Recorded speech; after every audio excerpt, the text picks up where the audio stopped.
Hey, welcome. In the next 8 minutes, I'm going to walk you through everything you need to know to confidently price a fix and flip deal on Relip. By the end, you'll be able to look at any borrower scenario and instantly know two things. Will this loan qualify? And what's the maximum leverage we can stretch them to?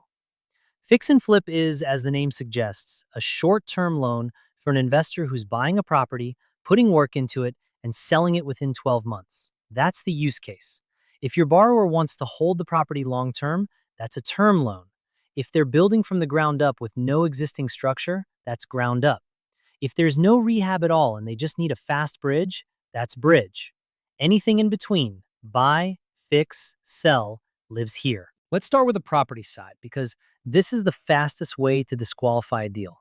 We do single family, 2 to 4 unit, townhomes, 5 to 8 unit multifamily, and 9+ unit multifamily.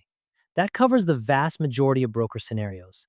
Now, beyond property type, the property has to actually need rehab. The system will not let you price a fix and flip with a zero rehab budget. That's a hard stop in the calculator. If they're not putting any work in, it's a bridge deal. Loan size, minimum $50,000, maximum $1.5 million. That $1.5 million is a hard ceiling that overrides every other leverage calculation.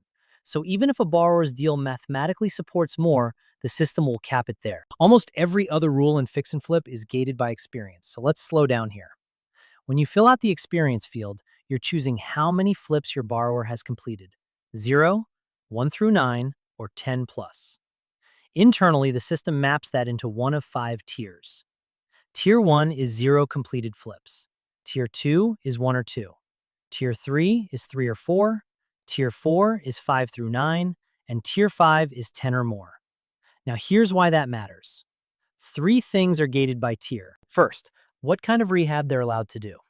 The system classifies rehab into 4 buckets based on the rehab budget as a percentage of the purchase price.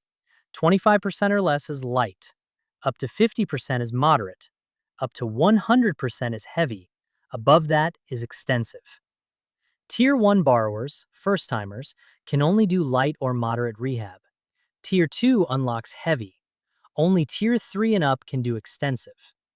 So if you've got a first-time flipper trying to take a $100,000 house and put $80,000 of rehab into it, the system will decline that. That's an extensive scope they're not allowed to touch yet. Second, how much rehab they can fund. Tier 1 caps the rehab budget at $100,000. Tiers 2 through 4 cap it at $500,000. Tier 5, your seasoned operators, can go up to $750,000. Third, the deal has to clear an ROI hurdle, and the hurdle drops as experience climbs.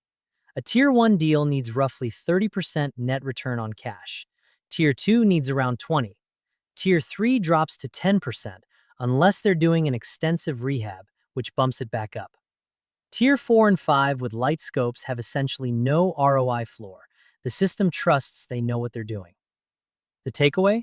A deal that looks great for a seasoned flipper might fail for a first-timer purely because the math has to be more conservative. Here's how Relip decides the maximum loan amount on every fix and flip deal. We take the minimum of 3 numbers. Number 1, loan to cost.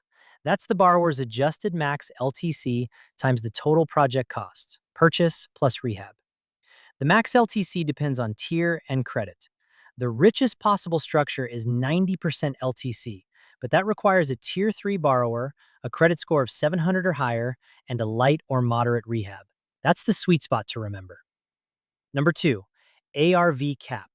By default, 75% of after repair value. That's the safety net that makes sure we're not lending more than the finished house is worth. Number 3, the 1.5 million ceiling I mentioned earlier.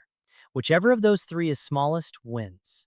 The rehab portion is funded as a holdback, paid out across up to 9 draws as work gets completed. Minimum credit score is 660. But for Tier 1 and Tier 2 borrowers, the system requires 680 or higher to unlock any meaningful LTC.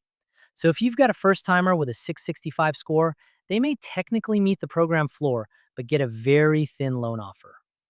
Now the geographic landmines. These will trip you up if you don't know them. Banned outright: Alaska, North Dakota, South Dakota, and Cook County, Illinois, including Chicago. Those deals will not price. Florida and Louisiana have a special submarket overlay. In flagged areas, the borrower needs both a 680 plus credit score and 3 or more completed deals. If they don't have both, the system declines. If they qualify, the ARV cap drops from 75% to 65%, and the LTC takes a 5-point haircut. Baltimore and Philadelphia require 3 or more completed deals, full stop, regardless of tier. And rural properties. If the population density is below 100 people per square mile, we cannot lend.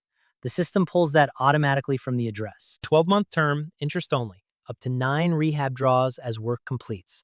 The borrower pays as their construction progresses, and we hold back the rehab portion of the loan until the work is verified. Borrowing entity must be an LLC, LP, or corporation, U.S. domiciled. Personal guarantee for managing members aggregating 51% or more ownership. Prepayment penalties up to 6 months are permitted. 3 quick decision rules so you don't waste a borrower's time.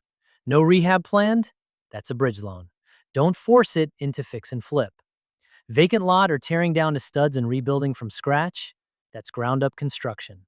Buy and hold for cash flow? That's a term loan. DSCR if the rents support it, ratio if they don't. The single question to ask every fix and flip borrower before you even open the pricer: how much rehab and how many flips have you completed? Those two numbers drive the entire deal.